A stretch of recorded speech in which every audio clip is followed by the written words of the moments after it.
안녕하세요. 오늘도 사연살롱을 찾아주셔서 감사합니다. 30대 중반의 여자입니다.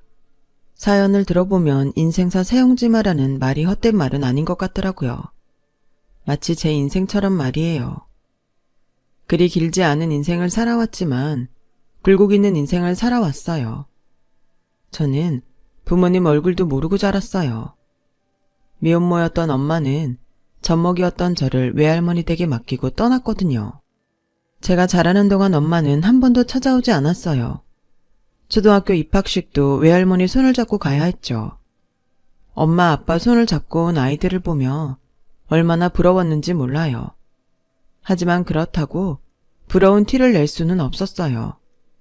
그랬다가는 외할머니가 가슴 아파하실 게 뻔했으니까요. 나한테 유일한 가족이자 보호자였던 외할머니는 시장에서 장사를 하셨어요. 손수 뜯은 나물이며 집에서 기른 콩나물 같은 것들을 내다 파셨죠. 저는 어려서 기억이 안 나지만 동네 아주머니들이 그러는데 제가 젖먹이 때부터 할머니는 저를 업고 시장통에서 장사를 하셨다고 했어요. 한겨울 엄동설안에도 저를 업고 칼바람 맞아가며 장사를 해야 했던 할머니가 안쓰러웠던 동네 사람들은 돌아가며 대신 저를 봐주셨대요. 슈퍼 아줌마, 정육점 아줌마, 세탁소 아줌마 등등 온 동네 아주머니들이 저에게는 엄마였어요. 그렇게 남의 손에 자라서 그랬는지 집안 형편 탓인지 저는 남들보다 일찍 철이 들었어요. 한글을 읽고 쓰게 된 초등학생 때는 제 발로 동사무소에 찾아가 지원금 신청을 할 정도였어요. 그 덕에 동사무소에서 쌀도 받고 생활비 보조금도 받을 수 있었죠. 그때는 창피한 것보다 외할머니가 조금이라도 덜 힘들었으면 하는 마음뿐이었어요. 연세도 많으신데 손녀딸 키우시느라 쉬지도 못하시고 일을 하셨으니까요. 점점 굽어가는 할머니 허리를 볼 때마다 이러다 할머니마저 세상을 떠나시면 어쩌나 겁이 나곤 했어요. 그땐 정말 세상에 나 혼자뿐이니까요. 친구들은 크리스마스에 게임기며 휴대폰 같은 선물을 받고 싶다고 소원을 빌었지만 저는 그딴 건 하나도 갖고 싶지 않았어요. 그저 할머니만 제 곁에서 오래오래 살아주신다면 더 바랄 게 없었거든요. 하지만 사춘기에 접어들면서 저도 조금씩 변하기 시작했어요. 제가 처한 상황이 부끄럽다는 생각이 들기 시작했거든요. 말수도 줄고 친구 사귀는 게 두려워졌어요. 혹시라도 저희 집 사정을 알고 눌리지 않을까 걱정됐거든요. 그래서 저는 학교에서 과묵한 아이로 지냈고 제가 기초생활 수급자라는 사실은 담임선생님밖에는 몰랐어요. 그런데 중학교 3학년에 올라가고 얼마 안 된 어느 날 그동안 감춰왔던 제 비밀이 반 아이들 앞에서 공개되고 말았어요. 범인은 담임선생이었어요. 야, 이진이, 너는 기초생활 수급자라서 나랏돈까지 받고 살면 고마운 줄 알고 열심히 공부해야 할 거 아니야. 니네 할머니 폐지 주워 키운다며 할머니한테 미안하지도 않니? 집이 가난하면 공부라도 잘해서 할머니한테 효도해야 할 거 아니야. 조회 시간에 중간고사 성적표를 나눠줬던 담임은 아이들 앞에서 제게 큰 소리로 말했어요. 그 말을 듣는데 너무 창피해서 온몸이 땅으로 꺼져 들어가는 것 같았어요. 눈물이 날 것 같았지만 이 상황에 눈물까지 흘리면 더 놀림감이 될 것 같아서 있는 힘을 다해 참았어요. 하지만 이런 제 노력에도 불구하고 그날 이후 질 나쁜 아이들은 저를 놀려대기 시작했어요. 이진이, 니네 할머니 폐지 줍는다며? 우리 집에 안 보는 책 많은데 줄까? 나한텐 쓰레기지만 너희 할머니한테는 그게 다 돈이잖아. 그거 팔아서 짜장면이라도 사 먹어. 너넨 가난해서 그런 거 돈 주고 못 사 먹을 거 아냐. 야, 그러지 마라. 기초생활 수급자라서 나라에서 돈도 나온다는데 짜장면을 못 사 먹겠냐? 지들한테는 심심풀이 장난이었겠지만 조롱을 당하는 저한테는 씻을 수 없는 상처가 되고 말았어요. 길을 걷다가 누가 날 쳐다보기라도 하면 지레 상대가 나를 놀리려는 게 아닐까 생각하게 됐고 어디를 가든 고개를 숙이게 됐어요. 당시 저희 할머니는 더 이상 시장에서 장사를 할 수 없게 돼서 폐지를 조업하셨는데 그런 할머니가 창피해 길에서 만나면 피해 다니곤 했어요. 그러면 안 되는 건 알지만 그때는 창피함이 먼저였거든요. 나는 왜 하필 이런 집에 태어나서 이런 꼴을 당하고 사는 건지, 차라리 태어나지 않았으면 좋았을걸 하는 생각이 들었어요. 학교도 가기 싫고 담임이랑 반 애들 얼굴 보는 것도 싫었어요. 그래서 학교 수업도 자주 빠지고 방황했어요. 그러다 몰려다니는 아이들과 어울리게 됐고 그 애들을 따라 나쁜 행동도 덜어 하게 됐어요. 그러다 보니 교무실에 불려다니는 게 일상이 되어버렸죠. 담임은 기다렸다는 듯이 그러더군요. 이래서 가정교육이 중요하다는 거야. 난 너 처음 볼 때부터 이럴 줄 알았다. 보고 배운 게 없는데 제대로 잘하는 게 더 이상하지. 난 너한테 딴 거 안 바래. 공부하란 말도 안 할 거야. 대신 내 학생으로 있는 동안은 나한테 피해 안 끼치게 해. 알았어? 그때는 담임을 골탕 먹이려는 생각에 더 사고만 치고 다녔어요. 그런 저 때문에 할머니는 학교까지 불려오곤 했지만 그래도 저는 정신을 차리지 못했었죠. 그랬던 제가 변한 건 고등학교에 들어간 이후였어요. 고1 때 담임선생님은 중3 때 담임과는 전혀 다른 분이었어요. 학생 기록부에 적힌 제 사정을 아시곤 어떻게든 도움을 주려고 노력하셨죠. 처음엔 그런 담임이 가식적이라고 생각해서 반발을 했는데 담임선생님은 그런 절 포기하지 않고 끝까지 설득하셨어요. 진이야, 지금은 세상이 믿고 될 대로 되라는 생각이 들지 모르겠지만 그건 내 자신한테 아무런 도움이 안 돼. 왜 미움 때문에 너한테 상처를 입히니? 그럴수록 세상에 맞서서 보란듯이 한 방 먹여야지. 안 그래? 성공해서 널 힘들게 하고 상처 줬던 세상이랑 사람들한테 보여주란 말이야. 나도 한때는 너처럼 방황했던 때가 있었어. 집안 형편도 어려웠고 부모님은 툭하면 싸우시다 이혼까지 하셨거든. 그땐 나도 부모님이 원망스러워서 이깟 인생 될 대로 되라고 생각한 적도 있었어. 그런데 가만히 생각해보니까 그래봤자 나한테 득될 게 없더라고. 기껏해야 넌 원래 그렇게 될 줄 알았다는 소리밖에 더 듣겠어. 그래서 그들이 원하는 대로 해주지 않겠다는 생각에 죽어라 공부했고 이렇게 선생이 됐잖니. 나도 했는데 너라고 못할 거 있니? 넌 이제 겨우 고1이야. 지금이라도 정신 바짝 차리고 달려들면 못할 게 없다고.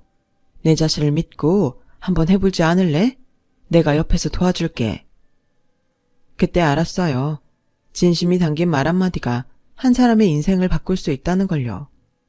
그때부터 저는 어울려 다니던 애들과 연락을 끊고 공부를 시작했어요. 담임선생님은 약속대로 그런 저를 옆에서 지켜봐 주시고 도움을 주셨죠. 저희 할머니가 폐지 줍는 일을 그만둘 수 있었던 것도 담임선생님 덕분이었어요. 담임선생님이 직접 해당 기관에 찾아다니시며 할머니와 저를 위한 정부 지원을 신청해 주셨거든요. 그런 담임선생님을 보면서 저도 꿈이란 게 생기기 시작했어요. 우리 선생님 같은 멋진 선생이 되는 거였죠. 목표가 생기니 성적도 올랐고 3년을 열심히 성적을 올린 덕에 제가 원하던 대학에 합격했어요. 제가 대학에 합격했다는 소식에 담임선생님은 늦은 밤임에도 한 걸음에 저희 집까지 달려오셨어요. 할머니는 그런 선생님을 끌어안고 펑펑 우시더라고요. 선생님, 감사합니다. 선생님이 아니었다면 우리 진이는 아직도 사고나 치고 자랐을 거예요. 못난 할미가 제대로 키우지 못해서 인간구실은 제대로 하고 살 수 있을까?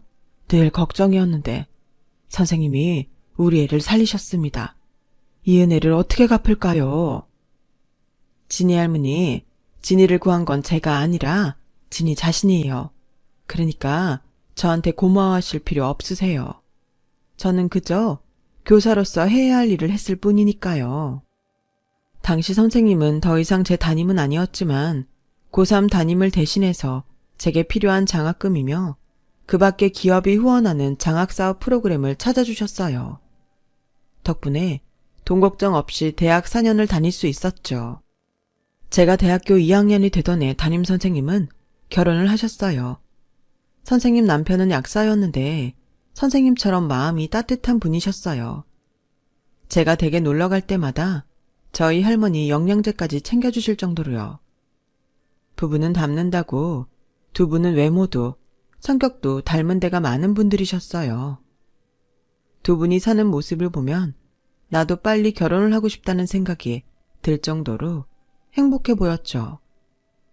대학교 4학년이 된 저는 제가 졸업한 고등학교로 교생 실습을 나갔어요.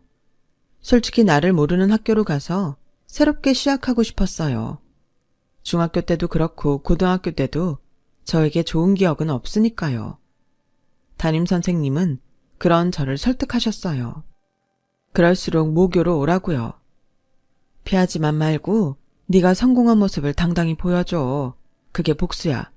피하기만 하면 네 가슴의 학창시절은 트라우마로 남겠지만 그걸 부수면 승리의 기억으로 남는 거라고. 듣고 보니 선생님 말씀이 맞는 것 같아서 모교로 교생 실습을 나갔어요. 선생님 말씀대로 제가 교생이 되어 학교를 찾아가자 몇몇 선생님들은 꽤나 놀라시더라고요. 하지만 다들 제게 대견하다는 눈으로 봐주셨어요. 실습이 끝나 학교를 나올 때는 손편지를 써주신 선생님도 계실 정도로 응원을 많이 받았어요. 모교로 오길 잘했다는 생각이 들 정도로 뿌듯하더라고요. 인생의 산을 하나 넘은 기분이었죠. 대학을 졸업한 저는 그해 임용고시에 합격해 이듬해 서울에 있는 모 중학교 국어교사로 발령을 받았어요. 제가 임용고시를 준비할 때도 그렇고 교사 임용이 된 후에도 선생님은 다방면으로 도움을 주셨어요. 수업 자료를 만드는 것부터 학생 관리, 학교 행사 등등 사소한 것 하나까지 세심하게 가르쳐 주셨거든요. 그런 선생님을 볼 때마다 닮고 싶다는 생각을 하곤 했어요. 교사 임용이 되고 2년쯤 지났을 무렵 같은 학교 수학 선생님 소개로 남자를 만나게 되었어요. 남자는 7급 공무원으로 저보다 5살 연상이었어요. 사실 공무원이라고 해서 고리타분하고 재미없는 사람일 거라고 생각했는데 막상 만나보니 성격도 쾌활하고 사고도 깨어있는 사람이더라고요. 괜한 편견 때문에 좋은 사람을 놓칠 뻔했다는 생각이 들 정도로 마음에 들었어요. 상대도 저를 마음에 들어하는 눈치였고요. 그래서 첫 만남임에도 불구하고 버스 막차가 끊길 때까지 함께 했어요. 헤어지는 게 아쉬울 정도였죠. 이후에도 몇 번 더 만남을 갖다가 한 달쯤 지나서 정식으로 사귀게 됐고 1년쯤 지나서는 결혼을 한다면 상대가 이 남자면 좋겠다는 생각을 했어요. 그래서 예전 담임선생님께 남자친구를 보여드렸어요. 제가 연애 경험이 많지 않아서 선생님을 통해 일종의 확신을 얻고 싶었거든요. 다행히 선생님과 선생님 남편분도 제 남자친구가 마음에 드셨는지 자주 집에 불러주셨어요. 선생님과 저는 비록 사제지간으로 시작된 관계지만 시간이 흐르면서 친한 언니 동생처럼 지내고 있었는데 남자친구한테는 그런 모습이 꽤나 신기했나 봐요. 어떻게 고1 때 담임이랑 아직까지 연락을 하고 사냐며 놀라더라고요. 한 번은 선생님 댁에서 저녁을 먹고 집에 가는 중에 이런 말을 하더라고요. 널 만나기 전까지 난 교사라는 직업을 안 좋아했어. 우리 엄마 때문에 그랬던 것 같아. 우리 엄마도 중학교 교사신데 솔직히 내가 보기에 좋은 선생은 아니거든. 어릴 때부터 엄마가 자기네 반 애들 흉보는 걸 들으며 자랐어. 사람들이 생각하는 교사의 모습과는 거리가 멀었지. 내 담임도 우리 엄마처럼 뒤에서는 저런 모습을 하고 있지 않을까 생각하니까 선생이란 직업 자체에 혐오감이 들더라. 그런데 너나 너희 담임선생님을 보고는 내 편견이 사라졌어. 이런 교사들이 있어서 우리나라 교육 현장이 지탱되는구나 했지. 남자친구 어머님이 교사라는 건 그때 처음 알았어요. 평소에 자기 집 얘기를 거의 안 하는 사람이었거든요. 반면에 저는 처음 사귀기로 할 때부터 제가 살아온 얘기를 다 꺼내 보였어요. 내가 이런 사람인데도 좋다면 끝까지 가는 거고 아니면 애당초 시작도 하지 않겠다는 생각에서였죠. 다행히 남자친구는 전자였어요. 제 환경은 상관없이 지금의 내가 중요하다고 말해주었거든요. 그래서 더 남자친구한테 기대를 하게 됐는지도 모르겠네요. 아시다시피 제 학창시절이 불우해서 나를 이해하고 날 그대로 받아주는 친구가 없었거든요. 어떻게 보면 남자친구가 1호 친구나 마찬가지였죠. 그래서 남자친구한테 애착도 강했고 버림받고 싶지 않다는 생각도 강했어요. 나를 낳아준 부모한테 버림받았던 상처가 있어서 그랬나 봐요. 연애를 시작한 지 3년이 넘어가자 슬슬 결혼에 대한 부담이 생겼어요. 남자친구와 결혼 얘기를 꺼내기 시작했거든요. 남자친구와 결혼해서 함께 사는 건 좋았지만 현실적인 문제부터 해결해야 한다는 마음이 더 컸어요. 가장 큰 걱정은 외할머니였어요. 생각 같아서는 할머니를 모시고 살고 싶지만 그건 어디까지나 내 바람이고 남자친구랑 시댁 얘기로 들어봐야 하니까요. 그래서 할머니한테 혹시 엄마랑 연락을 하냐고 물었어요. 그랬더니 자식 버리고 나간 딸년이 뭐가 예쁘다고 연락을 하냐며 화를 내시더라고요. 네 애매는 잊고 살아. 처음부터 없는 사람이다 생각하라고. 널 버린 사람 이제 와 찾으면 뭐래. 찾겠다는 게 아니라 궁금해서 그래. 나 결혼하면 할머니 혼자 살아야 되는 것도 마음에 걸리고. 만나는 사람이 결혼하지? 그쪽 부모도 그러라고 하든? 할머니는 소녀딸 결혼 얘기에 기쁨보다는 걱정이 앞서는 것 같았어요. 아직은 아니지만 만난 지 3년도 넘었는데 슬슬 결혼 생각을 해야 하지 않겠어? 상견례도 그렇고 결혼식 때 혼주석도 채워야지. 그리고 할머니 혼자 살 수는 없잖아. 그 말에 할머니 눈동자가 흔들렸어요. 내 걱정은 하지 말어. 정부서 보조금도 나오고 동사무소에서 김치도 보내주고 다 해주니까. 넌 네 살 걱정이나 해. 할미는 할미가 알아서 살 테니까. 말씀은 그렇게 하셨지만 20년 넘게 함께 살아온 소녀딸이 떠난다는 생각만으로도 할머니는 흔들리는 것 같았어요. 그때는 할머니의 이런 반응 뒤에는 다른 이유가 있다는 걸 몰랐어요. 얼마 뒤 남자친구가 프로포즈를 했어요. 집에서도 결혼을 서두르는 분위기라 일찍 해치우자고 하더군요. 그래서 할머니 때문에 결혼은 천천히 했으면 한다고 했더니 그럼 일단 자기 부모님께 인사라도 드리자고 했어요. 사귄 지 3년이 넘도록 찾아뵌 적이 없어서 많이 궁금해 하신다고요. 자기도 교사라니까 엄마가 특히 반가워하시더라. 학연 지연은 아니더라도 따지고 보면 같은 업종 종사자니까 점수는 후하게 주시지 않겠어? 그러니까 너무 걱정하지 마. 남자친구 말에 조금은 안심이 됐지만 그래도 불안감은 떨칠 수 없었어요. 2주 뒤 주말을 맞아 선물을 들고 남자친구와 예비시댁에 함께 찾아갔어요. 잘 보이고 싶은 마음에 옷도 신경 쓰고 화장도 연하게 했죠. 그런데 원수는 외나무 다리에서 만난다고 하필 그 사람이 거기에 있지 뭐예요. 오래전 제게 상처를 준 중3 담임이요. 처음엔 저를 못 알아보는 듯 하다가 제 이름과 굳어버린 제 표정을 보더니 그제야 저를 기억하더군요. 너? 땡땡여중 나온 이진이 맞지? 세상에 데려올 여자가 없어서 하필 이런 걸 집에 들여? 중3 담임은 안으로 달려들어가더니 살충제를 들고 나와 제게 뿌리기 시작했어요. 그러자 남자친구가 자기 엄마 손에서 살충제를 뺏었어요. 엄마, 지금 뭐 하는 거예요? 그거 이리 안 내? 쟤네 할머니가 뭐 하는 사람인지 알아? 더러운 폐지 줍는 노인네야. 더러운 병균이 득실득실한 집구석에서 사는 바퀴벌레처럼 사는 애라고. 너 당장 내 집에서 나가. 더러운 몸뚱이 들고 당장 나가라고. 여전하시네요. 세월이 흘러도 어쩌면 하나도 안 달라지시고 그대로세요. 하긴 천성이 어디 그리 쉽게 변하나요. 한때는 그래도 당신을 용서해야겠다는 마음을 가졌던 때도 있어요. 그런데 오늘 보니 그럴 필요 없겠네요. 민준 씨, 내가 전에 말했었지? 애들 앞에서 나를 기초생활 수급자라고 떠벌린 담임이 있었다고. 그게 바로 내 앞에 있는 이 사람이야. 폐지 줍는 할머니랑 산다고 무시하고 거지 취급했던 그 사람 말이야. 자기가 왜 자기 엄마를 싫어야 했는지 이제야 제대로 알겠네. 나라도 이런 엄마는 싫을 테니까. 내 몸엔 더러운 병균이 득실된다고요? 내가 보기엔 당신 머릿속엔 그보다 더러운 오물이 가득한 것 같네요. 세월이 흘러서 더 고약한 악취를 뿜어대는 걸 보니 말이에요. 민준씨, 그동안 고마웠어.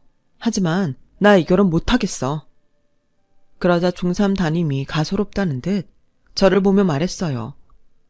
이게 어디서 꼴값을 떨어? 니깎게 뭔데 하고 말고를 정해. 그건 우리 쪽에서 정하는 거야. 네가 아니라 내가 정한다고. 아니요. 내 결혼이니까 내가 정해야죠. 그쪽에서 말하기 전에 내가 먼저 확실히 말해둘게요. 난 당신 같은 쓰레기 교사 며느리가 되고 싶지 않습니다. 그쪽이 아니라 내가 거절하는 겁니다. 제대로 아세요. 아셨어요? 그 말을 끝으로 뒤도 안 돌아보고 그 집을 나왔어요. 그날 밤 남자친구는 저희 집으로 찾아와 얘기 좀 하자고 울먹였지만 끝까지 대문을 열어주지 않았어요. 어차피 끝낼 거라면 그 사람에게 미련을 남기고 싶지 않았거든요. 제가 확실히 하지 않으면 그 사람이 더 힘들어질 수도 있으니까요. 그게 남자친구에 대한 마지막 예의라고 생각했어요. 비록 남자친구 앞에선 매몰찬 모습을 보였지만 저도 사람인데 어떻게 멀쩡할 수가 있겠어요. 가만히 있어도 눈물이 쏟아지고 숨을 쉬어도 속이 답답하기만 했어요. 할머니는 저를 보시고는 모든 게 당신 탓이라며 가슴을 치셨어요. 아가, 미안하다. 내가 네 애미랑 널 떨어뜨려서 네가 고통을 받는구나. 할머니, 그게 무슨 소리예요? 네 애미가 너랑 같이 살겠다는 거 내가 내 딸년 고생 안 시키려고 재치자리로 보내버렸다. 몇 번이고 너 보겠다고 찾아온 걸 내가 기어이 돌려보냈다. 아가, 이 할미가 죄인이다. 내 새끼 살리자고 너한테 모진 짓을 한 이 할미를 원망해라. 할머니는 주먹으로 가슴을 팍팍 치시며 한참을 우셨어요. 순간이지만 할머니가 원망스럽기도 했지만 그 마음을 이해할 수 있었어요. 내가 부모라도 그랬을 것 같았거든요. 젊은 나이에 딸을 혼자 키우게 됐는데 어떤 엄마가 그러고 살라고 하겠어요. 야속하긴 하지만 할머니로선 최선의 선택을 하셨던 것 같아요. 그날 밤 저는 고1 담임선생님을 찾아가 한참을 울다 왔어요. 그렇게 울고 나니 가슴을 꽉 막고 있던 돌덩이가 녹아내린 것 같더라고요. 하지만 예전의 나로 돌아가기까지는 시간이 필요했어요. 남자친구와 헤어지고 한 달간은 밥도 먹기 힘들 정도로 괴로웠어요. 중3 담임은 전생에 나랑 무슨 악연이 있길래 끝까지 나를 괴롭히나 싶었죠. 남자친구랑 보낸 3년의 시간이 서울 곳곳에 흔적을 남긴 바람에 한동안 연애를 할 때 다니던 카페 거리는 피해서 다니게 되었어요. 그래도 시간이 약이라고 어느 정도 지나고 나니 다시 제자리를 찾게 되었고 중간고사에 사생대회 등 학교 행사를 치르다 보니 조금씩 시련의 아픔은 사라져갔어요. 파혼 후 2년 뒤에 저는 새로운 사람을 만나게 되었어요. 고1 담임선생님 남편이 소개해준 사람인데 저와는 4살 차이가 나는 남자로 사부님과 같은 약사예요. 저희 외할머니가 한 많은 인생을 뒤로하고 세상을 떠나셨을 때 제 곁에서 힘이 되어준 사람이죠. 남자친구 집에서는 일찍부터 저를 며느리감으로 찍어두셔서 사귄 지 2년이 지난 지금 내년 봄방학쯤 식을 올릴 예정이에요. 가족이 없는 저를 배려해서 간단히 가족식으로 할 거라서 예식장이며 스드메를 준비할 필요가 없어서 아직 정확한 날짜는 잡지 않았어요. 학교 일정이 나오면 그때 잡으려고요. 그리고 얼마 전 기쁜 소식이 하나 있었어요. 제가 모범교사 상을 받게 됐거든요. 그런데 상을 받으러 교육청에 갔다가 생각지도 못한 일이 벌어졌지 뭐예요. 강당에서 상을 받고 나오는데 로비가 시끌벅적 하더라고요. 교육청 직원들이 하는 얘기를 들어보니 모 여중 교사가 학생들 앞에서 집안 형편이 어려운 한 여학생한테 인신공격에 가까운 폭언을 퍼붓다가 교육청에 고발됐다고 하더라고요. 상황이 담긴 동영상이 인터넷에 퍼져서 기자들까지 몰려온 거였죠. 도대체 그런 짓을 한 선생이 누군지 얼굴이나 보려고 갔는데 세상에 헤어진 전 남자친구의 엄마였어요. 제 중3 담임이요. 기자들을 피해 교육청 안으로 달려들어오던 중3 담임은 상장과 꽃다발을 가슴팍에 안고 있는 저를 보더니 인상을 팍 썼어요. 이건 또 여기 왜 있어? 꼴에 상준 받았다고 자랑하러 왔니? 너랑 입씨름할 시간 없으니까 꺼져. 재수없게 하필 이럴 때 나타나? 창피하긴 한가 보네요. 그러게 인생 똑바로 살지 그랬어요. 오죽하면 자기 그렇게 무시하던 제자 앞에서 이런 개망신을 다 당한대요. 그렇다고 다른 사람 탓은 하지 마세요. 이게 다 자업자득이니까. 애초에 당신 같은 사람은 교단에 서면 안 되는 거였어요. 교단에 서서 어린 제자들 가슴에 비수나 꼽는 게 무슨 교사예요? 꼴값 떨지 말고 좋은 말 할 때 꺼져. 더러운 폐지 주워 먹고 살던 게 꼴에 선생 됐다고 나랑 같은 급이라고 착각하는 모양인데 웃기지 마. 너랑 나는 태생부터 급이 달라. 그래, 당신하고 난 급이 다르지. 우리 할머니는 비록 폐지를 주워가며 힘들게 손녀딸을 키우셨지만 살면서 남의 가슴에 못 박는 짓은 하지 말라고 가르치셨거든. 그런데 당신은 어때? 있는 집 딸로 태어나 잘 먹고 잘 살았으면 뭐해? 결국 이 꼴이잖아. 정년을 앞둔 나이에 제자들의 칭송은 못 받을 망정 고발이 웬 말이야? 당신 하는 꼴이 오죽했으면 학생이 선생을 고발하겠냐고. 창피한 줄 알아야지. 어디서 큰 소리야? 잘 보라고요. 못된 주둥이 나불대다 제자한테 고발당한 당신이랑 제자들 응원받으며 모범 교사상 받는 나랑 누가 더 급이 높은지 더 더러운 걸 보기 싫으면 스스로 교단에서 내려오세요. 당신 같은 미꾸라지 때문에 멀쩡한 교사들 욕먹이지 말라고요. 속에 담아두었던 말을 쏟아붓고 교육청을 나오는데 그렇게 시원할 수가 없었어요. 순간 포기하지 않고 교사가 되길 잘했다는 생각이 들었거든요. 그리고 그 말도 떠올랐죠. 고1 담임선생님 말처럼 성공해서 그들 앞에 당당하게 서는 게 최고의 복수가 될 거라던 그 말이요. 그런 의미에서 저는 인생 최고의 복수를 한 셈인 것 같아요. 상장보다도 가슴 벅찬 그 순간을 저희 선생님과 함께 나누었습니다. 시원한 맥주로 축배를 들면서요. 저도 항상 아이들 생각하면서 우리의 미래들을 위해 살아가겠습니다. 지금까지 제 사연을 들어주셔서 감사합니다. 좋은 인연들과 행복하시길 바랍니다. 여러분, 사연 댓글에 응원과 현명한 조언 부탁드려요. 좋아요와 구독은 저에게 큰 힘이 됩니다. 오늘도 좋은 일 가득하세요.